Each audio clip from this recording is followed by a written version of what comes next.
Día 40. Vive con propósito. Muchos son los planes en el corazón del hombre, pero son los propósitos del Señor los que prevalecen. Proverbios capítulo 19, versículo 21. David, después de servir a su propia generación conforme al propósito de Dios, murió. Hechos capítulo 13, versículo 36. Vivir con propósito es la única manera de vivir realmente. Todo lo demás es existir. La mayoría de las personas luchan con tres cuestiones básicas en su vida. La primera es la identidad. ¿Quién soy? La segunda es la importancia. ¿Importo yo? La tercera es el impacto. ¿Cuál es mi lugar en la vida? Las respuestas a todas estas preguntas están en los 5 propósitos de Dios para ti. En el aposento alto, cuando Jesús concluía su último día de ministerio con sus discípulos, les lavó sus pies como ejemplo y les dijo: ¿entienden esto? Dichosos serán si lo ponen en práctica. Una vez que conoces lo que Dios quiere que hagas, la bendición viene al ponerlo en práctica. Mientras llegamos al final de nuestro peregrinaje de los 40 días juntos, ahora que sabes el propósito de Dios para tu vida, serás bendecido si lo cumples. Tal vez esto signifique que debes dejar algunas cosas que estás haciendo. Hay muchas buenas cosas que puedes hacer con tu vida, pero estos 5 son los propósitos esenciales de Dios que debes cumplir. Desafortunadamente, es fácil distraernos u olvidarnos de lo que es importante. Es fácil desviarse de lo que es relevante y salirse del curso poco a poco. Para prevenir esto, debes desarrollar una declaración de propósito para tu vida y revisarla regularmente. ¿Qué es una declaración de propósito? Es un resumen de los propósitos de Dios para tu vida. En tus propias palabras, afirma tu compromiso con los 5 propósitos de Dios para tu vida. Esta declaración no es una lista de objetivos. Las metas son temporales, los propósitos son eternos. La Biblia señala: sus planes perduran para siempre, sus propósitos durarán eternamente. La declaración indica la dirección de tu vida. Si escribes tus propósitos, te esforzarás en pensar específicamente en el camino de tu vida. La Biblia dice: endereza las sendas por donde andas, allana todos tus caminos. La declaración de propósito no solo aclara lo que te propones hacer con tu tiempo, vida y dinero, sino que también insinúa lo que no harás. Proverbios dice: la meta del prudente es la sabiduría. El necio divaga contemplando vanos horizontes. La declaración define lo que es el éxito para ti. Esto manifiesta que lo que consideras importante no es lo que el mundo considera como tal. Clarifica tus valores. Pablo dijo: yo quiero que entiendas lo que realmente es importante. La declaración clarifica tus papeles. Tendrás papeles distintos en diferentes etapas de tu vida, pero tus propósitos nunca cambiarán. Son más grandiosos que cualquier papel que desempeñes. La declaración expresa tu forma. Esto refleja la manera única en que Dios te hizo para tu servicio. Dedica todo el tiempo necesario para escribir la declaración de propósito de tu vida. No trates de completarla de una sola vez, ni aspires a hacerla perfecta en el primer borrador. Solo escribe tus pensamientos tan pronto como te lleguen. Siempre es más fácil corregirla que crearla. Aquí están las 5 preguntas que debes considerar cuando prepares tu declaración de propósito. Las 5 preguntas más importantes de la vida. ¿Cuál será el centro de mi vida? Es la pregunta de la adoración. ¿Para quién vivirás? ¿Alrededor de qué estás edificando tu vida? Puedes centrar tu vida alrededor de tu carrera, tu familia, un deporte o diversión, el dinero, los entretenimientos o muchas otras actividades. Todas ellas son buenas, pero no pertenecen al centro de tu vida. Ninguna basta para sostenerte cuando la vida comienza a despedazarse. Necesitas un centro inconmovible. El rey Asa le dijo al pueblo de Judá que centraran sus vidas en Dios. Realmente cualquiera que sea el centro de tu vida constituye tu Dios. Cuando le entregaste tu vida a Cristo, Él pasó a ser el centro, pero debes mantenerlo allí mediante la adoración. Pablo dijo que él oraba por los creyentes para que por fe Cristo habite en sus corazones. ¿Cómo sabes cuándo Dios es el centro de tu vida? Cuando Dios es el centro de tu vida, lo adoras. Cuando no, te preocupas. La preocupación es la luz que te advierte que estás haciendo a Dios a un lado. Cuando lo pongas de nuevo en el centro, tendrás paz otra vez. La Biblia dice, y la paz de Dios, que sobrepasa todo entendimiento, cuidará sus corazones y sus pensamientos en Cristo Jesús. ¿Cuál será el carácter de mi vida? Esta es la pregunta del discipulado. ¿Qué clase de persona serás? Dios está más interesado en lo que eres que en lo que haces. Recuerda, el carácter te lo llevarás a la eternidad, tu carrera no. Haz una lista de las cualidades de tu carácter que quieres desarrollar en tu vida. Puedes comenzar con el fruto del Espíritu o las bienaventuranzas. Pedro dijo, esfuércense por añadir a su fe virtud, a su virtud entendimiento, al entendimiento dominio propio, al dominio propio constancia, a la constancia devoción a Dios, a la devoción a Dios afecto fraternal y al afecto fraternal amor. No te desanimes ni te rindas cuando tropieces. Requiere una vida entera forjar un carácter como el de Cristo. Pablo le dijo a Timoteo, mantente enfocado en tu carácter y enseñanza. No te distraigas, sigue perseverando. ¿Cuál será la contribución de mi vida? Esta pregunta se refiere al servicio. ¿Cuál será tu ministerio en el cuerpo de Cristo? Conociendo tu formación espiritual, oportunidades, recursos, mi personalidad y antecedentes, ¿cuál será tu mejor papel en la familia de Dios? ¿Cómo puedes hacer la diferencia? ¿Hay un grupo específico del cuerpo al cual he sido llamado a servir? Pablo señaló dos beneficios maravillosos cuando cumples con tu ministerio. Esta ayuda, que es un servicio sagrado, no solo suple las necesidades de los santos, sino que también redunda en abundantes acciones de gracias a Dios. Aunque fuiste formado para servir a otros, considera que ni Jesús satisfizo las necesidades de todo el mundo mientras estuvo en la tierra. Tienes que escoger a quienes puedes ayudar mejor basado en tu forma. Necesitas preguntarte, ¿a quién deseo ayudar más? Jesús dijo, los comisioné para que vayan y den fruto, un fruto que perdure. Cada uno de nosotros da frutos diferentes. ¿Cuál será la comunicación de mi vida? Esto se refiere a tu misión a los no creyentes. Tu declaración de misión es parte de la declaración de propósito de tu vida.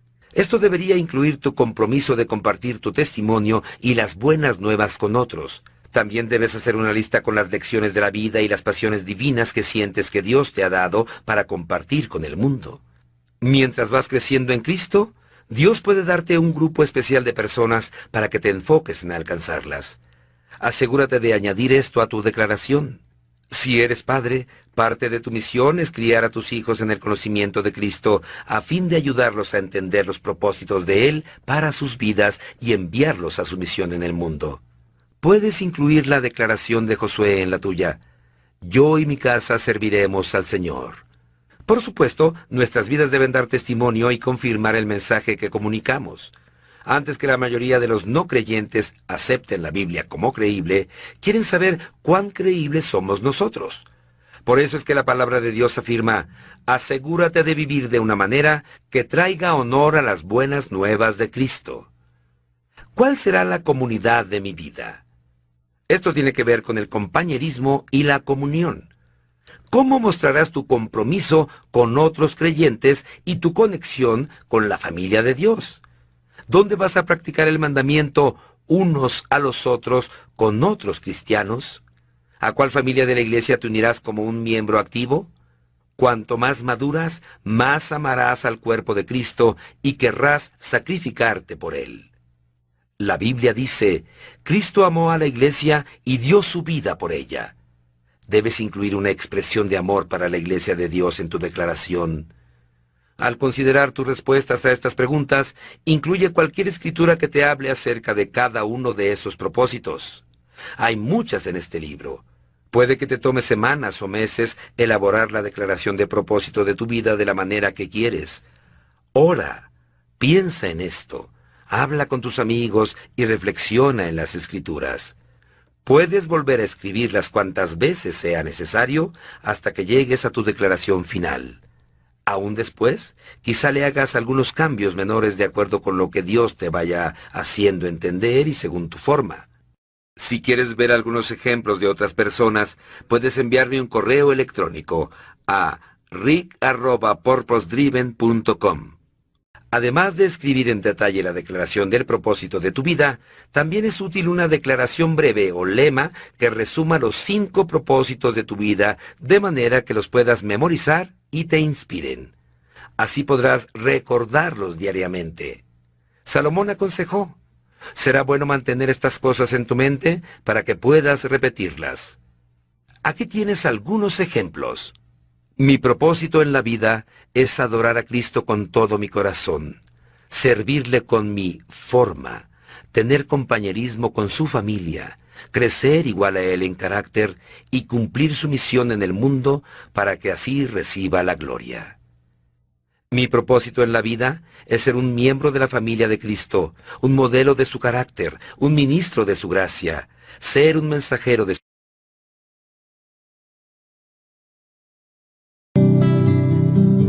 Día 41. La trampa de la envidia.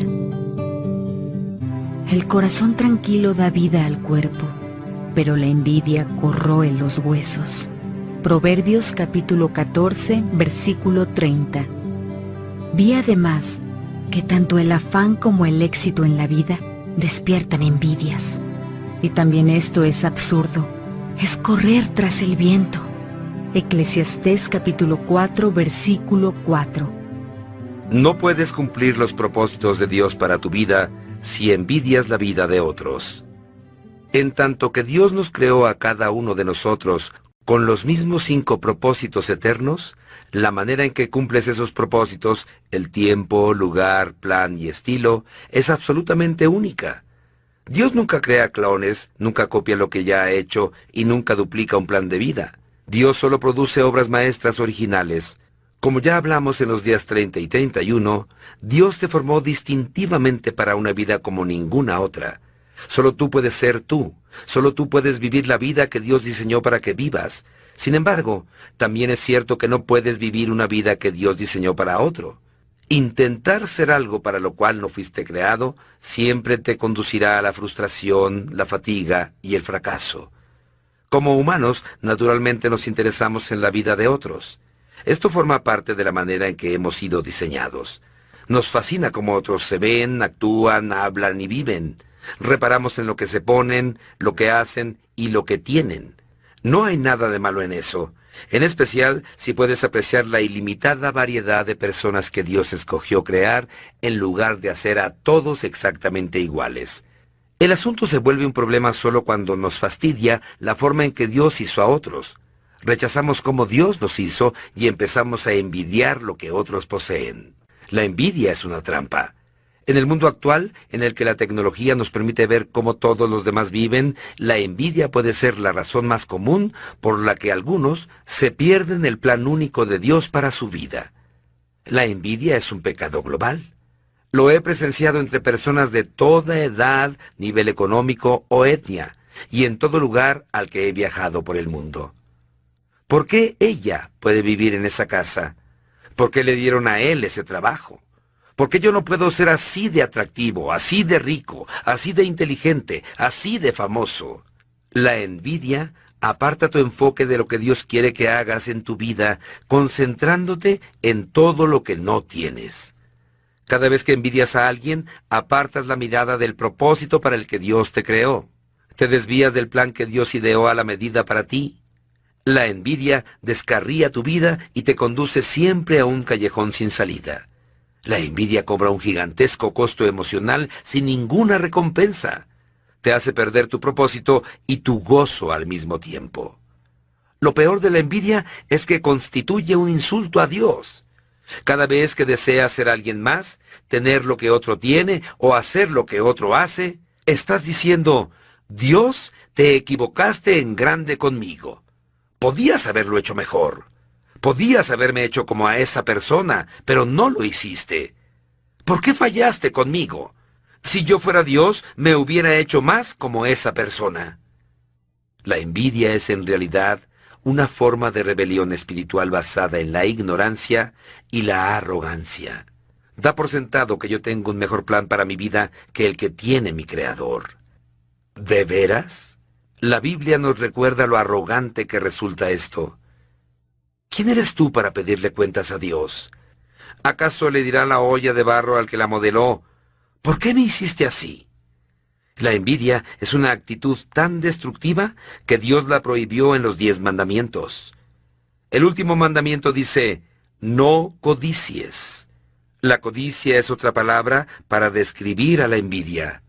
Dios nos prohíbe absolutamente envidiar lo que otros tienen, cómo se ven, lo que logran y lo que son, ya que Él sabe el daño que hace la envidia. 4 efectos dañinos de la envidia. La envidia niega tu singularidad. Tal como no hay 2 copos de nieve iguales, no hay 2 seres humanos iguales. Incluso los gemelos idénticos no son completamente idénticos. Como ya mencioné antes en este libro, posees huellas digitales, oculares, un tono de voz, huellas de los pies y latidos del corazón únicos. Nadie jamás ha sido ni jamás será como tú. La Biblia dice que somos hechura de Dios. Sin embargo, cuando envidias a otros, no puedes ver el valor asombroso de tu propia forma singular. La envidia te ciega a ti mismo. En el momento en que comparezcas delante de Dios un día, Él no va a decirte: ¿por qué no te pareciste más a tus padres, o a tu vecino, o a alguna celebridad? Lo más probable es que Dios te pregunte: ¿por qué no fuiste más como yo me propuse que fueras? La envidia divide tu atención. No puedes concentrarte por completo en llegar a ser lo que Dios quiere que seas y envidiar a otros al mismo tiempo. Jesús dijo: nadie que mire atrás después de poner la mano en el arado es apto para el reino de Dios.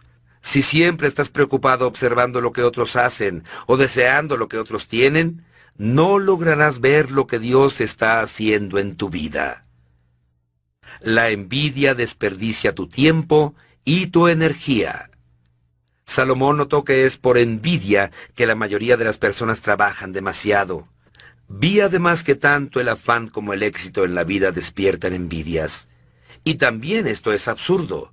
Es correr tras el viento. Él pone el ejemplo de un hombre que como resultado nunca dejaba de afanarse. Jamás le parecían demasiadas sus riquezas. ¿Para quién trabajo tanto y me abstengo de las cosas buenas?, se preguntó. También esto es absurdo y una penosa tarea. La envidia es enemiga del contentamiento. La envidia dice: siempre tengo que tener más dinero, más posesiones, más poder, prestigio, placer y popularidad. Muchos se matan tratando de igualar o superar a quienes envidian. La Biblia dice que eso es necio. No te afanes acumulando riquezas, no te obsesiones con ellas. La envidia te conduce a otros pecados. La envidia es uno de los llamados 7 pecados capitales. Estos son los pecados básicos de los cuales brotan muchos otros. La Biblia dice: pues donde hay envidias y rivalidades, allí hay confusión y toda clase de mal. Nota que la envidia causa confusión. Siempre que la envidia saca su cabeza, produce desarmonía, competencia, conflicto y confusión. En cualquier momento en que parezca que una relación personal no funciona, debes verificar si la envidia o la ambición egoísta es la causa posible. Santiago capítulo 3 versículo 16 también dice que la envidia es fuente de toda clase de mal. ¿Puede la envidia hacer que una persona mienta? Sí. ¿Hacer que una persona robe? Sí. ¿Que asesine? Por supuesto. Los asesinatos motivados por la envidia aparecen en los noticiarios a diario, y la Biblia está repleta de ejemplos de crímenes motivados por este mal. Caín mató a su hermano Abel por envidia. Los hermanos de José lo vendieron como esclavo debido a la envidia. Saúl trató varias veces de matar a David porque envidiaba su popularidad. La Biblia indica con claridad que los dirigentes religiosos hicieron que mataran a Jesús debido a que lo envidiaban profundamente. La envidia te infecta todo por dentro y afecta todo lo que te rodea. Así que, ¿cómo erradicamos la envidia de nuestra vida? La Biblia nos da una manera. Pasos para erradicar la envidia. Deja de compararte con otros. Este es el punto de partida. La comparación es la raíz de toda envidia. Por desdicha, casi desde el momento en que comenzamos a andar, también empezamos a comparar. ¿Puedes recordar las ocasiones en que te quejaste de que a tu hermano o hermana le dieron más helado que a ti? Crecemos comparándolo todo. La apariencia, las calificaciones en la escuela, la capacidad atlética y otros talentos. Como adultos comparamos la ropa, los coches o la falta del mismo, las casas, cuánto ganamos y mil cosas más. Sin embargo, Dios nos dice que tales comparaciones son necias. La Biblia declara, al medirse con su propia medida y compararse unos con otros, no saben lo que hacen. ¿Por qué resulta necio compararte a ti mismo con otros? Porque eres incomparable, lo mismo que todos los demás. Dios nos hizo a cada uno de nosotros único en su clase.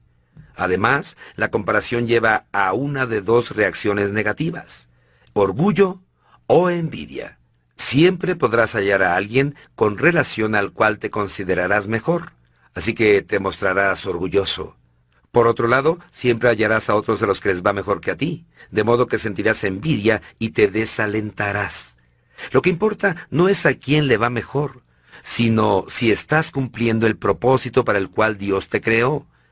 ¿Estás haciendo lo mejor posible con lo que te ha sido dado? Dios no te juzga por los talentos que no tienes ni las oportunidades que no se te presentan. Él evaluará tu fidelidad por la forma en que viviste y lo que hiciste con lo que te fue dado. Recuerda esto: Dios no te ha llamado a que seas el mejor del mundo en alguna cosa. Él te ha llamado a que seas lo mejor que puedes ser, dado tu trasfondo, experiencias, oportunidades y capacidades. Así que decide ahora mismo que vas a romper el hábito de compararte con otros. Llevará tiempo, pero puedes entrenarte a fin de reenfocarte en otra cosa siempre que te veas tentado a compararte. Simplemente repítete a ti mismo: no voy a seguir por ese camino. Y empieza a pensar en otra cosa. Celebra la bondad de Dios para otros. En lugar de molestarte por otros, regocíjate con ellos. La Biblia nos dice que nos alegremos cuando Dios bendice a los que nos rodean.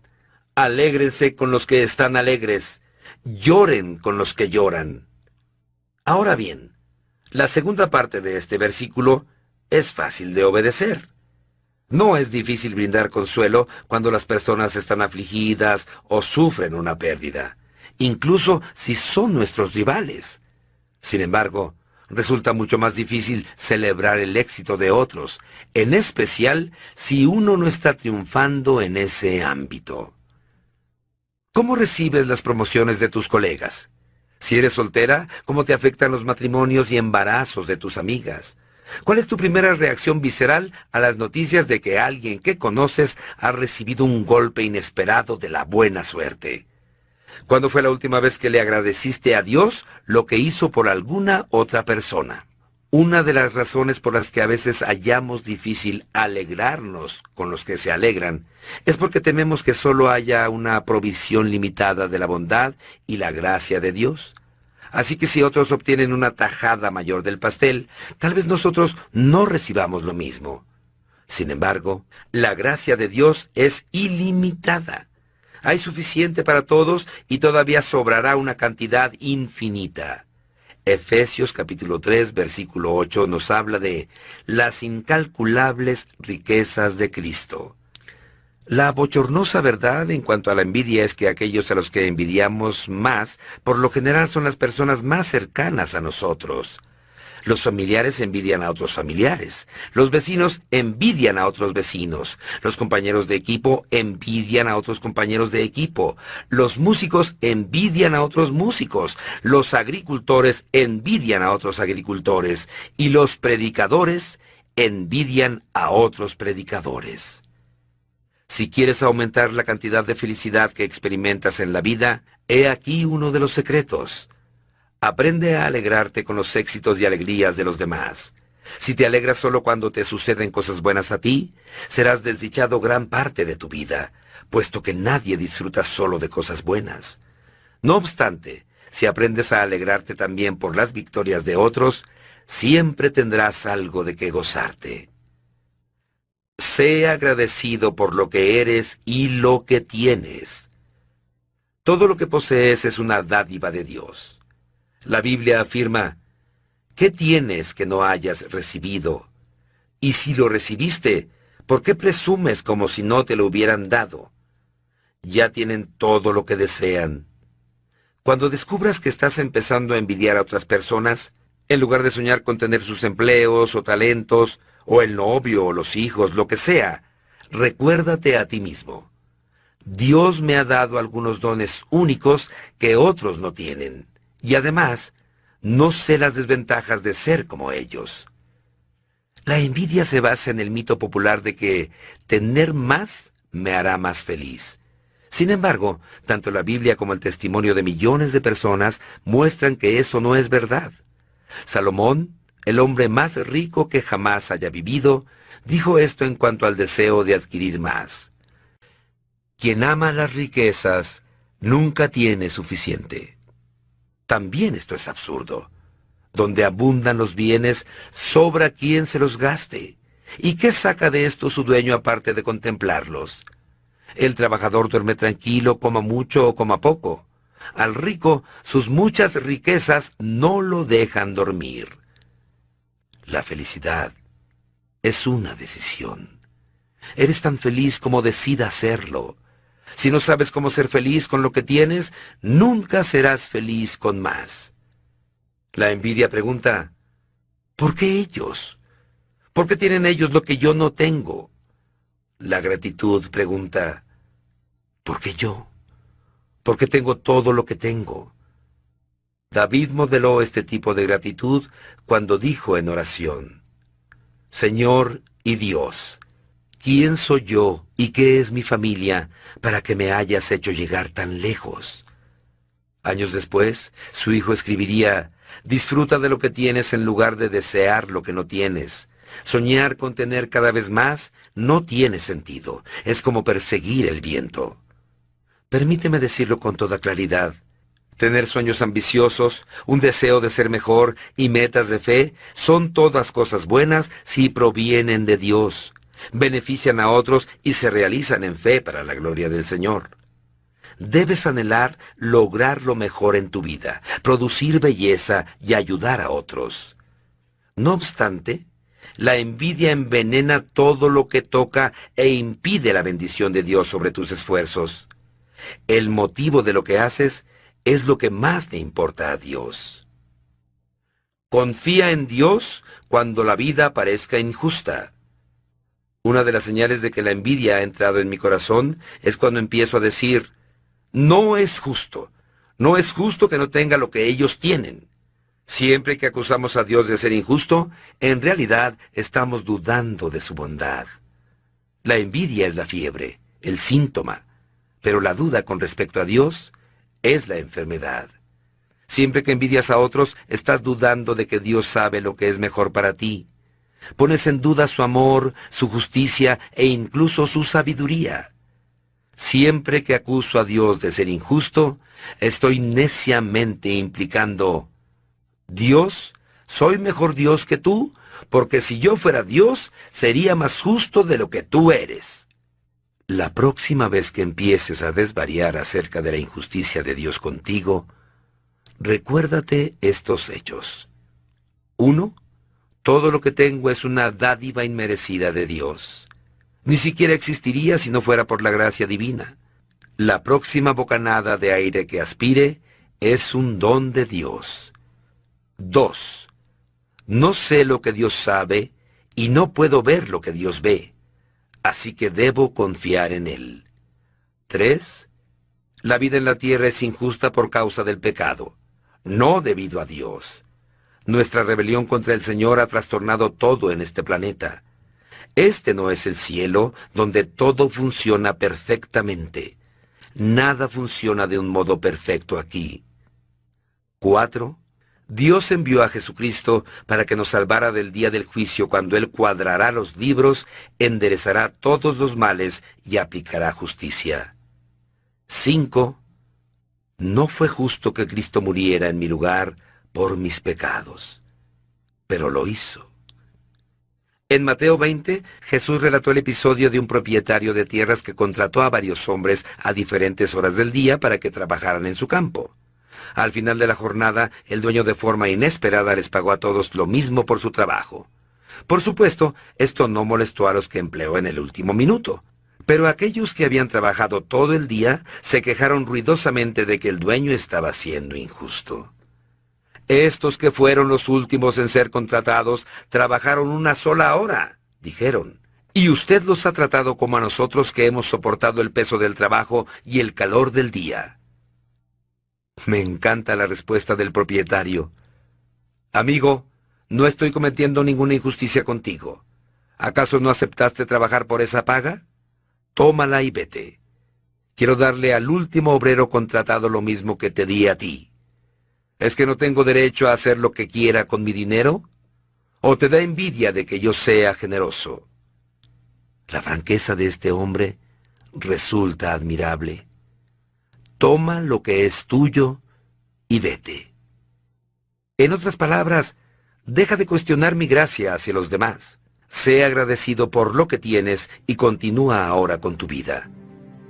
Este consejo impedirá que te dejes atrapar en la trampa de la envidia y te desvíes de la senda que Dios ha trazado para ti. Día 41. Pensando en mi propósito. Punto de reflexión. No puedo cumplir el propósito de Dios para mí si envidio a otros. Versículo para recordar. El corazón tranquilo da vida al cuerpo, pero la envidia corroe los huesos. Proverbios capítulo 14, versículo 30. Pregunta para considerar. ¿En qué aspectos de mi vida frecuentemente me comparo con los demás y envidio a otros?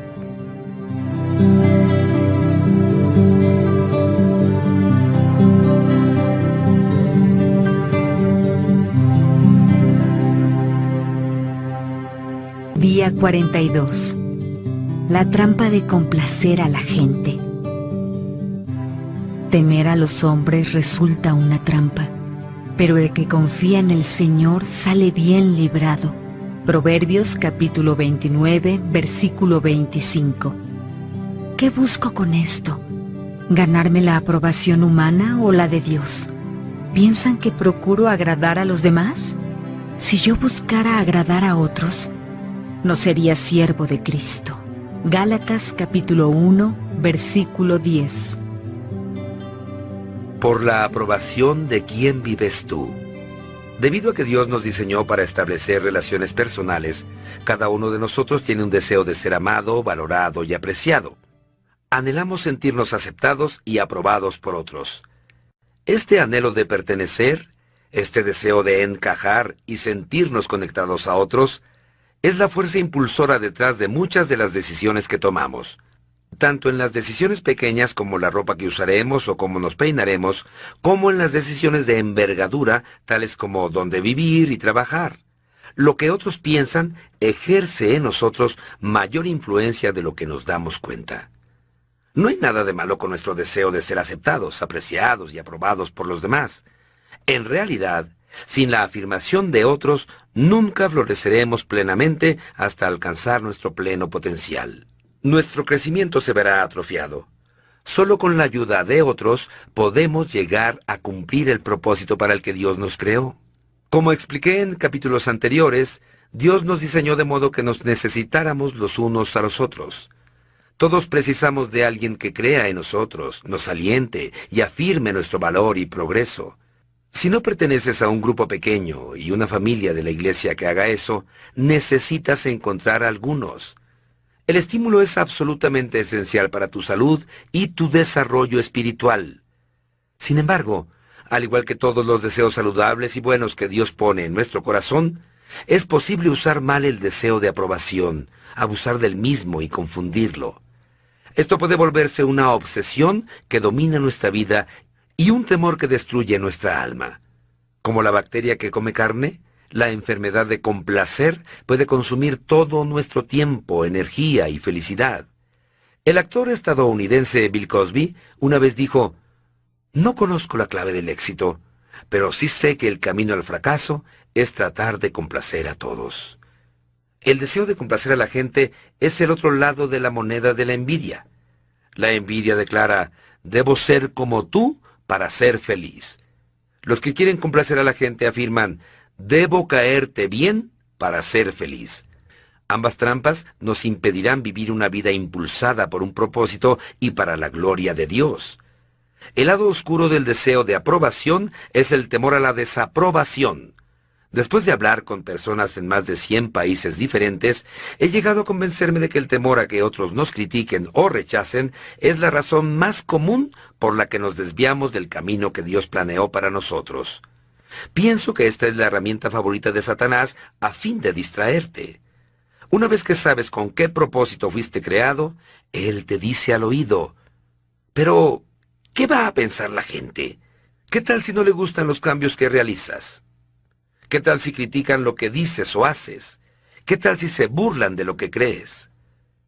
Este temor al rechazo a menudo es una fuerza tan abrumadora que retrocedemos ante lo que sabemos que es lo correcto que hay que hacer. Por eso, la presión de los demás resulta tan efectiva para controlar lo que hacemos y decimos. Las presiones de nuestros amigos, ya sean en los estudios, el trabajo o nuestro barrio, se arraigan con el temor a la desaprobación o el rechazo.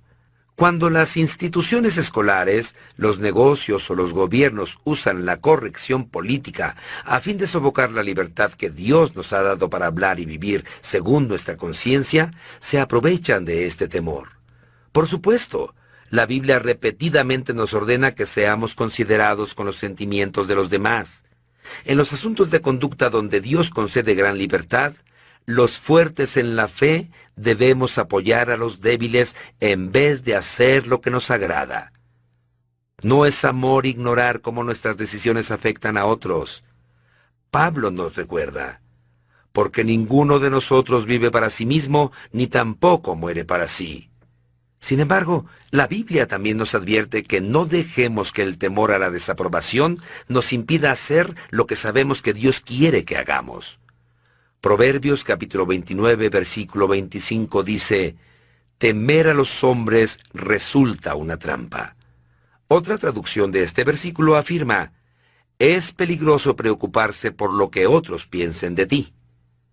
La trampa de complacer a la gente tiene una mentira como carnada. La mentira es esta: si simplemente logro caerles bien a todos, entonces seré feliz. No obstante, esa mentira solo nos hará desdichados. No podemos vivir bajo el estrés constante de preocuparnos por lo que los demás piensen de nosotros. La Biblia declara: «No es bueno comer mucha miel, ni buscar honores para uno mismo». Los peligros de complacer a la gente. Permíteme mencionarte 5 efectos dañinos de permitir que la aprobación o la desaprobación de otros determinen qué hacer con tu vida. Complacer a la gente hará que me pierda la voluntad de Dios para mi vida. Recuerda, Dios no te creó para que cumplas las expectativas de otros. Fuiste planeado para el placer de Dios, y a Él le encanta verte ser tú mismo. La palabra de Dios es inequívocamente clara. Nuestro propósito es agradar a Dios, no a las personas. Solamente Él examina las intenciones de nuestro corazón. Nota que el Señor tantea y prueba las intenciones de nuestro corazón. Dios siempre está más interesado en el motivo de lo que haces que en dónde o cómo lo haces. Puedes realizar toda clase de buenas obras, pero si tu motivo es simplemente impresionar a otros, obtener reconocimiento o evitar su desaprobación, te pierdes el punto de hacer el bien. Pablo dijo, porque no es aprobado el que se recomienda a sí mismo, sino aquel a quien recomienda el Señor. Además, si siempre te enfocas en lo que otros quieren, no podrás llegar a ser lo que Dios tiene la intención que seas. Las expectativas de otros te restringirán, limitarán tu potencial y te impedirán realizar el sueño que Dios puso en tu corazón. Complacer a la gente impide que mi fe crezca. El temor a la desaprobación me impide correr riesgos en la fe. Sin correr riesgos, mi fe no puede extenderse y desarrollarse. Muchos jamás dan ni siquiera el primer paso de fe en Cristo, ya que temen que sus amigos o familiares los desaprueben o los miren mal. Este es un error fatal. La Biblia dice, ¿cómo va a ser posible que ustedes crean si unos a otros se rinden gloria, pero no buscan la gloria que viene del Dios único?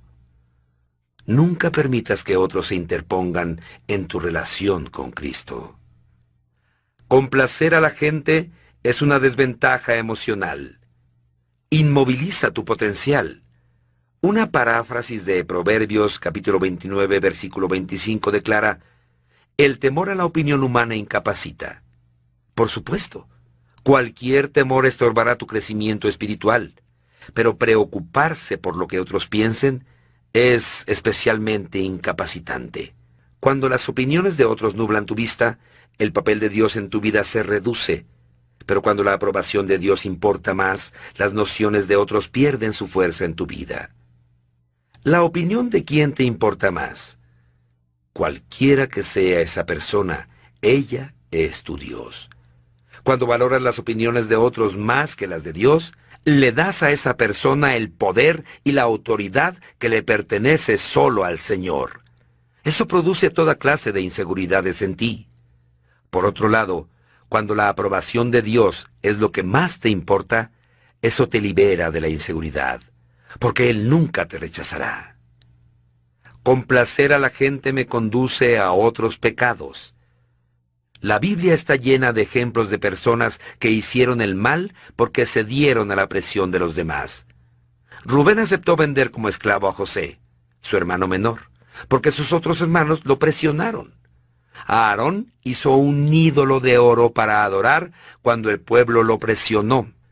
Sansón rompió su voto a Dios en el momento en que su novia lo obligó.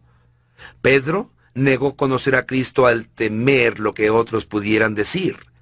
Pilato, aunque sabía que Jesús no había hecho nada digno de castigo, permitió que se crucificara a Jesús porque temió la desaprobación de la chusma.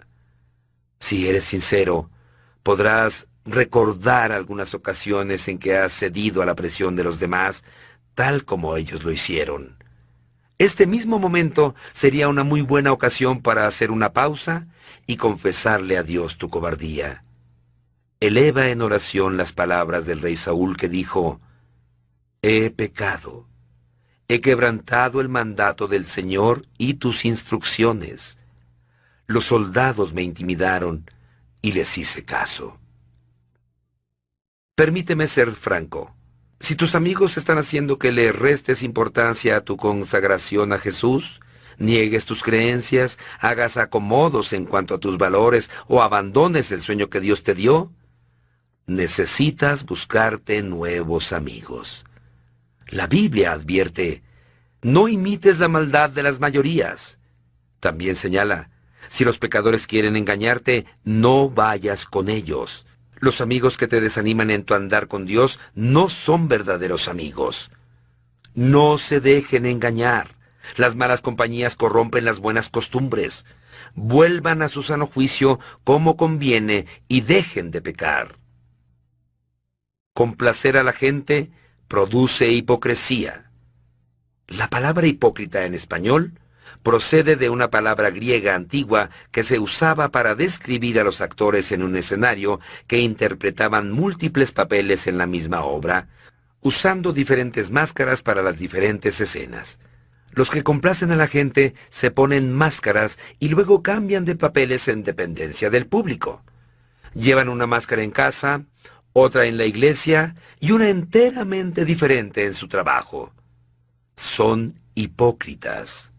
Si caes en la trampa de complacer a la gente, esconderás tu yo verdadero por miedo a que te rechacen.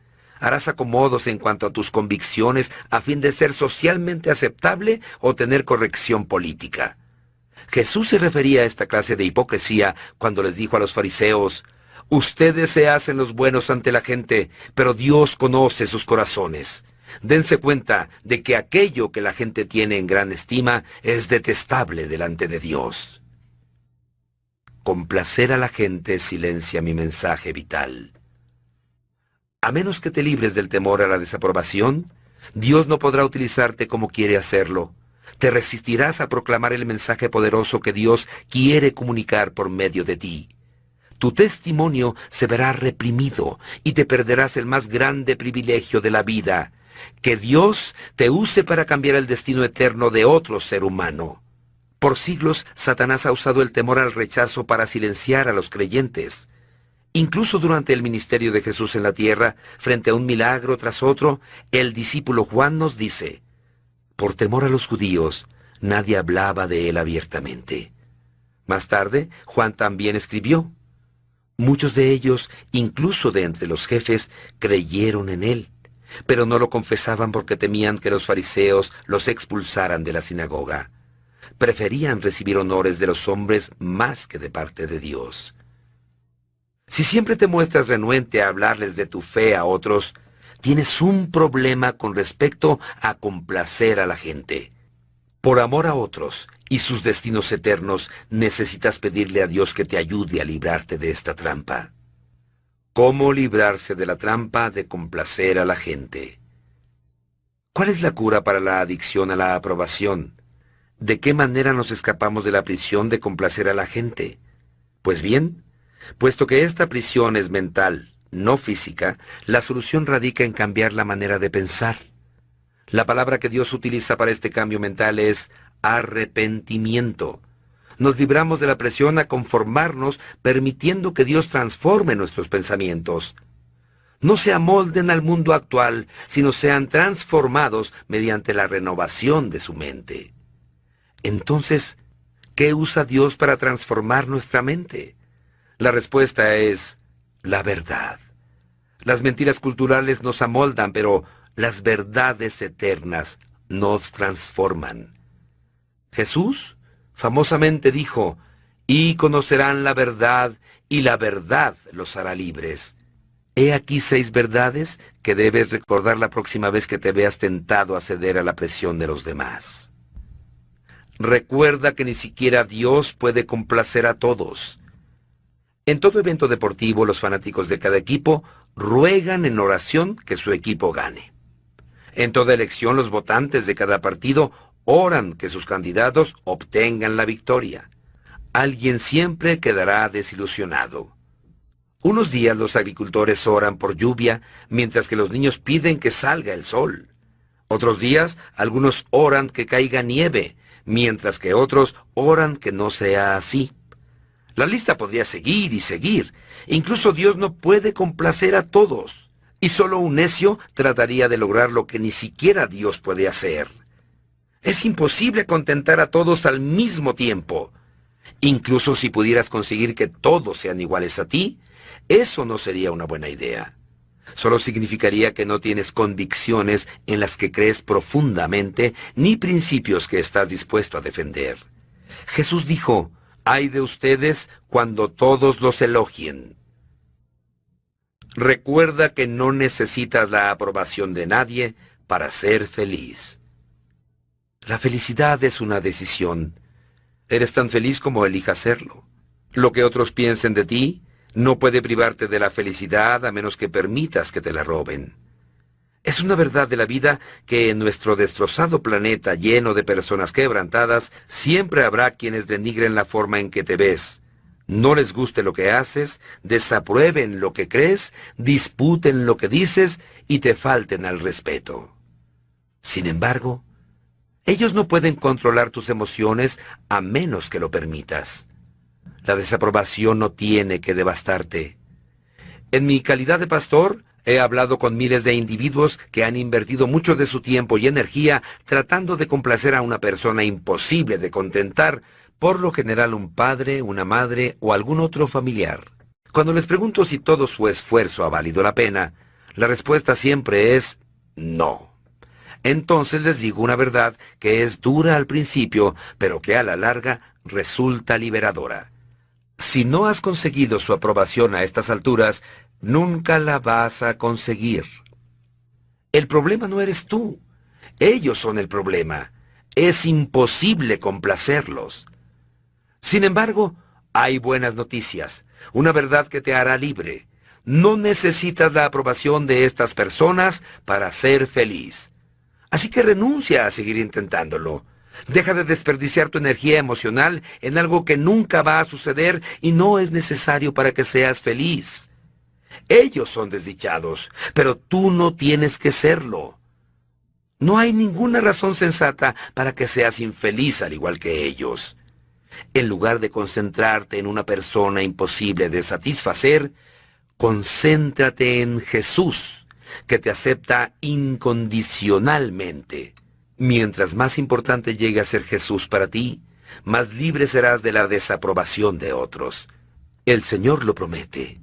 Él dijo, así que si el Hijo los libera, serán ustedes verdaderamente libres. Llegar a conocer a Jesús de una forma personal e íntima puede librarte de muchas cosas: la carga de la culpabilidad, el veneno del resentimiento, el estrés del exceso de trabajo, la presión del materialismo, los hábitos de la adicción y el temor a la muerte. No obstante, una de las más grandes libertades que Jesús ofrece es librarte del temor a la desaprobación. Esto resulta esencial para la paz mental. Si estás buscando que algún ser humano te haga o te mantenga feliz, a la larga vas a desilusionarte. Ningún ser humano tiene la capacidad de suplir todas tus necesidades y mantenerte todo el tiempo contento. Solo Dios puede proporcionarte todo lo que necesitas. Ninguna persona tiene la capacidad de darte toda la seguridad, la aprobación, la aceptación y el amor que requieres, no importa lo que te prometa. Si esperas que alguien satisfaga necesidades que solo Dios puede suplir, estás siendo injusto con esa persona, predisponiéndola a fracasar y preparándote a amargarte. Por otro lado, Dios repetidas veces ha prometido no abandonarte, dejarte, ni rechazarte nunca. La Biblia dice, aunque mi padre y mi madre me abandonen, el Señor me recibirá en sus brazos. Esta es una verdad en la que puedes descansar, una roca sólida sobre la que puedes edificar tu identidad, tu seguridad y tu felicidad. Recuerda que lo que parece tan importante ahora solo es temporal. A la luz de la eternidad, lo que otros piensen de ti en este momento no va a importar en absoluto. En realidad, es probable que ni siquiera importe en unos pocos años. ¿Puedes recordar a las personas cuya opinión te interesaba más en la secundaria? ¿Cuán significativas son las opiniones de esas personas para ti hoy? Tal vez no te afecten en lo absoluto. Lo que parecía tan importante entonces ahora resulta irrelevante. Complacer a la gente siempre es una actividad mental a corto plazo. Los beneficios nunca duran. Todo lo que nos rodea hoy nos dice que la riqueza, el éxito y la fama harán que obtengamos la aprobación de los demás. Pero la verdad es que ninguno de estos valores perdurará. Todos son temporales. Dios dice, el mundo se acaba con sus malos deseos, pero el que hace la voluntad de Dios permanece para siempre. Recuerda que tienes que complacer solo a una persona. Si lo que hago agrada a Dios, eso es siempre lo correcto que hacer. Y puedo dejar de preocuparme por la reacción de todos los demás. Esto simplifica dramáticamente la vida. También evita el pecado de la idolatría. Los primeros 2 de los 10 mandamientos son: primero, no tengas otros dioses además de mí. Y segundo, no te hagas ningún ídolo. Un ídolo es cualquier cosa que ponga en mi vida antes que Dios. Si la aprobación de alguien me importa más que la de Dios, entonces esa persona se ha vuelto un ídolo para mí. Jesús destaca que es imposible tener dos dioses en la vida. Nadie puede servir a dos señores. Tienes que decidir. Como Pablo dijo, ¿qué busco con esto? ¿Ganarme la aprobación humana o la de Dios? ¿Piensan que procuro agradar a los demás? Si yo buscara agradar a otros, no sería siervo de Cristo. Esta verdad de que tengo que agradar solo a Dios es una clave importante para llegar a ser firme y no dejarme manipular por la desaprobación de otros. Jesús no se dejó influenciar por la crítica o el temor al rechazo, ya que vivía para un público de uno. Él dijo, no busco hacer mi propia voluntad, sino cumplir la voluntad del que me envió. Para ser semejante a Él, debemos hacer lo mismo. Recuerda que un día rendirás cuentas a Dios por tu vida. Habrá un día de juicio. La Biblia afirma, así que cada uno de nosotros tendrá que dar cuentas de sí a Dios. Se te va a pedir una explicación de todo lo que has dicho y hecho. Este es un pensamiento aleccionador. Si mantienes esta realidad en mente, cambiará la forma en que vives cada día y para quién vives. Tu valor se fortalecerá a fin de decirle que no a las cosas que preferirías no tener que explicarle a Dios algún día. En esos momentos en que te sientas tentado a diluir la verdad, a hacer acomodos en tus creencias o rechazar tu fe, recuerda que Jesús no te negó. Él murió públicamente en la cruz por ti. Tanto el que santifica como los que son santificados tienen un mismo origen, por lo cual Jesús no se avergüenza de llamarlos hermanos. Jesús no se avergüenza de ti. Él afirma que eres parte de su familia si te has arrepentido de tus pecados y confiado en Él para tu salvación. Sin embargo, hay una pregunta. Debido a que le temes a la desaprobación, ¿te has avergonzado de Jesús? Recuerda, un día tendrás que rendirle cuentas. Y Jesús dice, si alguien se avergüenza de mí y de mis palabras, el Hijo del Hombre se avergonzará de él cuando venga en su gloria. ¿Se avergonzará Jesús de ti un día debido a que tú te avergonzaste de él? Recuerda que Dios te hizo para ser tú y no nadie más. Esta es la verdad final a la que aferrarse. Anteriormente en este libro mencioné que cuando llegues al cielo, Dios no te va a decir, ¿por qué no te pareciste más a tu hermano o a tu madre o a tu padre? No va a averiguar, ¿fuiste popular, le caíste bien a todo el mundo y cumpliste todas las expectativas de la gente? No. Dios te va a preguntar, ¿cumpliste el propósito para el que te creé? En estos 2 últimos capítulos he explicado los 2 obstáculos más grandes para vivir la vida que Dios se propuso que vivieras. Querer ser como otros, envidia, y querer agradar a los demás, complacer a la gente. Estas trampas son sutiles, pero distraen y desvían a millones de personas del propósito para el que Dios las creó. Habiendo hablado con miles de individuos, sé que todos necesitamos un respaldo continuo. Por eso he dedicado el resto de mi vida a ayudarte en tu jornada. Por favor, contáctame cuando hayas terminado de escuchar este audiolibro y te ayudaré con los pasos que siguen. Mándame un correo electrónico a rick@purposedriven.com o entra en mi sitio personal en la red www.pastorrick.com. Oraré por ti y te enviaré materiales de enseñanza adicionales gratuitos sobre qué hacer luego. Mi oración sincera es que empieces a experimentar todo lo que Dios tiene guardado para ti. Ningún ojo ha visto, ningún oído ha escuchado, ninguna mente humana ha concebido lo que Dios ha preparado para quienes lo aman. Día 42. Pensando en mi propósito. Punto de reflexión. La felicidad es mi decisión. No necesito la aprobación de nadie para ser feliz. Versículo para recordar. Aunque mi padre y mi madre me abandonen, el Señor me recibirá en sus brazos. Salmo 27, versículo 10. Pregunta para considerar. ¿La opinión de quién es la que más me importa? ¿Por la aprobación de quién vivo?